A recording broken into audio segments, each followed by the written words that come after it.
Hello and welcome back to the Wee Larder channel. Today I'm going to be making a delicious traditional Scottish clootie dumpling. Now we absolutely love this pudding, it is so good, and traditionally it's eaten around the Christmas and Hogmanay time of year, and it's just such a delicious Scottish pudding. It's a real hearty one as well, so if you are having it as part of a 3-course meal, I would seriously consider having something light for the main course, because it's the kind of pudding that you need to have a snooze after. And when I made this for filming, I actually had a piece for my lunch and I was so sleepy in the afternoon. So yeah, take that into consideration. It's a real hearty, heavy pudding, and it's a real stick to your ribs kind of pudding as well. The kids love it. They love it with ice cream and custard, and it's just such a easy recipe, although time consuming recipe to make. So the full recipe is up on my website, alice.milne.com, and you can print it out from there. This recipe does take about 3 hours to cook, so bear that in mind as well. But the actual preparation of the recipe, of the pudding itself, is fairly quick. So it's basically just throw all the ingredients in together to form a dough. So that part is fairly quick, it's just the cooking time is quite long. So please bear that in mind. So let's get started on this traditional Scottish clootie dumpling. So for this clootie dumpling, you're going to need 450 grams of plain flour, 450 grams of raisins, 225 grams of suet, 3 teaspoons of mixed spice, 2 teaspoons of cinnamon, half a teaspoon of ground cloves, 225 grams of caster sugar, a teaspoon of baking powder, half a teaspoon of salt, 3 tablespoons of treacle, and some whole milk. So we're going to start by adding in our flour into the mixing bowl.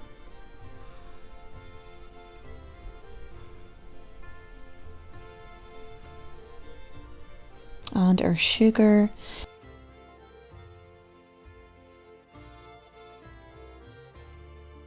And our baking powder, spices and salt.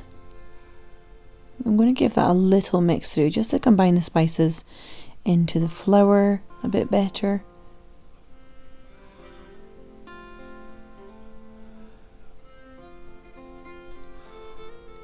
So I like to mix the spices into the flour before adding the rest of the ingredients. I just find that this gets the flavour right through the entire clootie dumpling. So we're then going to add in our suet and our raisins,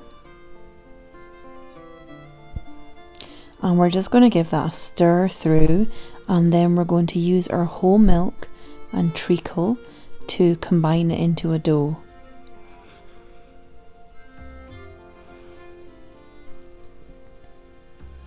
So just give that a really good stir. We want to make sure that everything is mixed through evenly so that it cooks evenly, and just so that the flavour is even as well. So we're going to add in our 3 tablespoons of treacle now. Now this stuff is like so sticky, so just use your spoon to scrape it off. So we're now just going to add in some whole milk. Now I don't have any specific quantity, we're just adding in enough to create a dough. So add in a little and then stir everything through.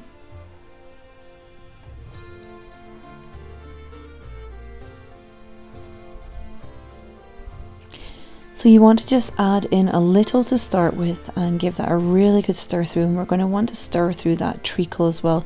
Now I would usually be using my KitchenAid for this recipe, but unfortunately it's broken, so I am doing it by hand until it's repaired. So you can also use like a mixer, a food mixer, to make this. It doesn't have to be done by hand. So you just want to keep adding in a little milk at a time and stirring around until you get a nice dough. Now I actually just got stuck right in here with my hands. I found it was the easiest way to do this.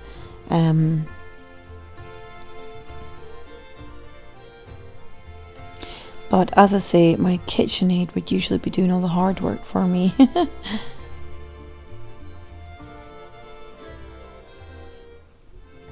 So I'm just using my hands now just to create a nice dough. Now we don't want it too sticky.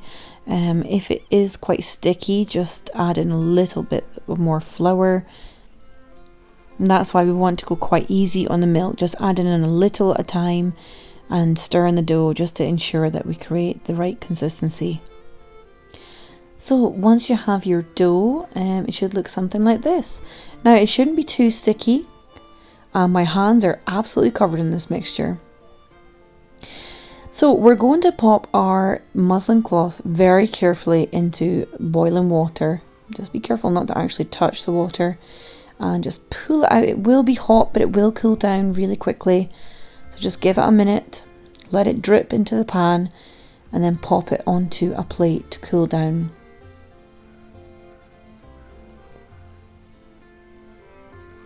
So I'm just putting a little bit of flour onto my plate here, just to get my clootie dumpling dough covered in flour so that it's easier to manage and just to give it a little knead in my hands.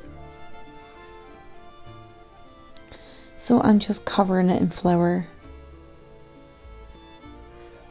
and this just makes it easier to manage and knead a bit better. Otherwise it's just a little bit too sticky before. And if you just shape it into a bowl as well, and there we go. So we're going to take our muslin cloth and pop it across a bowl. And you want the bowl to create a nice round shape for your clootie dumpling mixture. And we're just going to pop our clootie dumpling into the bottom of the bowl here. But first of all, we are going to cover our muslin cloth in flour because we want to make sure that there is plenty of flour on the muslin cloth. So just use your hand to make sure that you've got the flour all the way over, all around the wet muslin, and this is one of the reasons we soak it as well, just so that it sticks to the muslin. So we're just going to pop our clootie dumpling dough into our muslin now.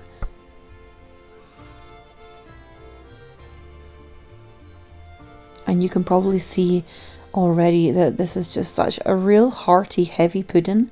So as I've said before, you really want to have a light main course if you're having this for dessert.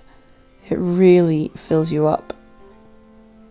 So we've got our clootie dumpling in the muslin now, and we're just going to very carefully make sure that all sides and pieces of the muslin are pulled up to the top. Now when we're tying our clootie dumpling, we want to leave some space for our clootie dumpling to rise inside the muslin. So you want to give it a little bit of room like this. You can see that there's enough space in here for the clootie dumpling to pop up and down in my hand. So you want to make sure that there is room in there for it to rise when it's cooking. So we're just going to tie that. I've got a piece of Hessian string here that I'm using, and we're just going to tie that into a nice bow, and then we are going to pop it into our pan.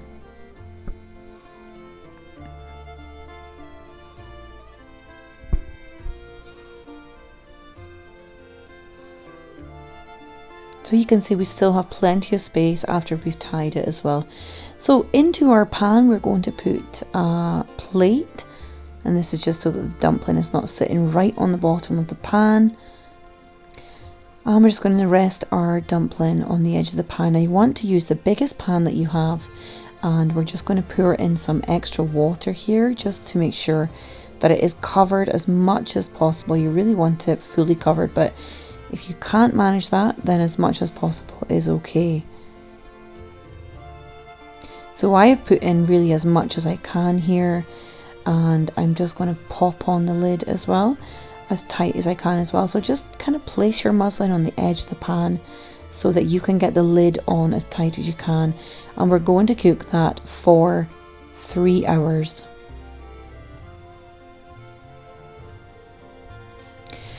So after 3 hours we are going to fill our bowl with cold water and carefully take our clootie dumpling out of the boiling pan.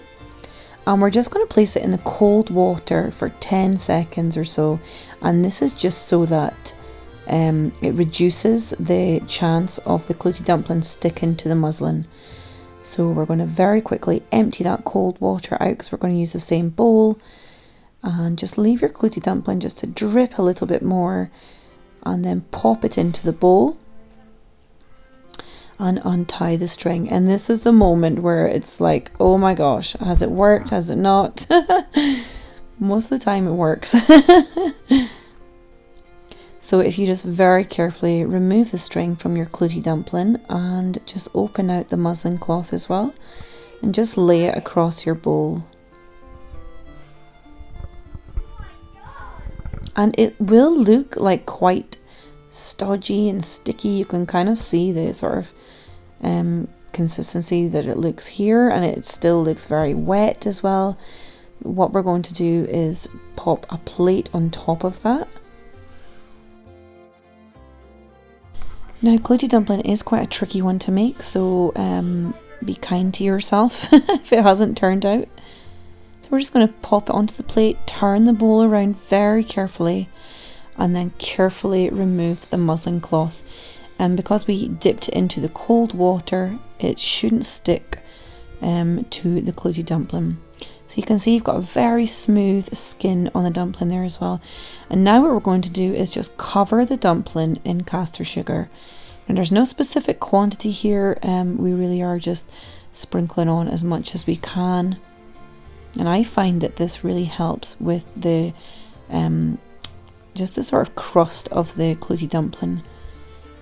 It really does soak up that excess water as well that might be on the edge of the clootie dumpling. So I like to leave it for about half an hour after we've added the sugar before carving, and this just helps to sort of solidify it a bit more because it can be quite fragile if you carve it straight away. So when you carve up your clootie dumpling, you will see it should look like something like this inside, and it smells absolutely delicious with all those lovely spices in there. And this keeps in the fridge really well, and you can also freeze slices of it in the freezer as well. And the next day you will find it has hardened up a lot more, and it's a lot easier to carve the second day as well.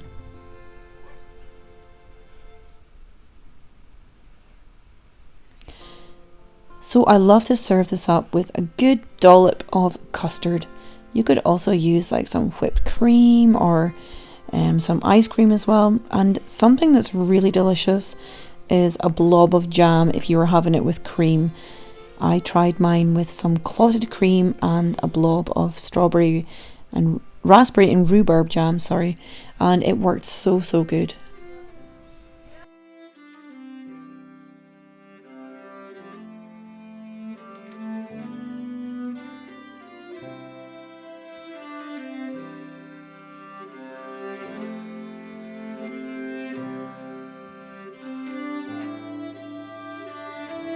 So I hope you enjoyed making your own Scottish clootie dumpling.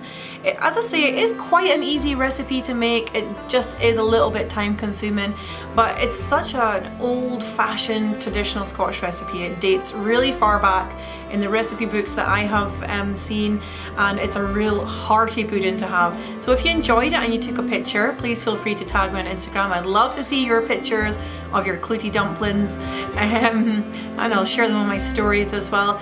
And if you did enjoy this video, please feel free to hit that subscribe button and the little bell next to it, and you'll be notified of my new videos coming out. So thanks for watching, guys. Take care, and I'll see you all again soon. Lots of love. Bye.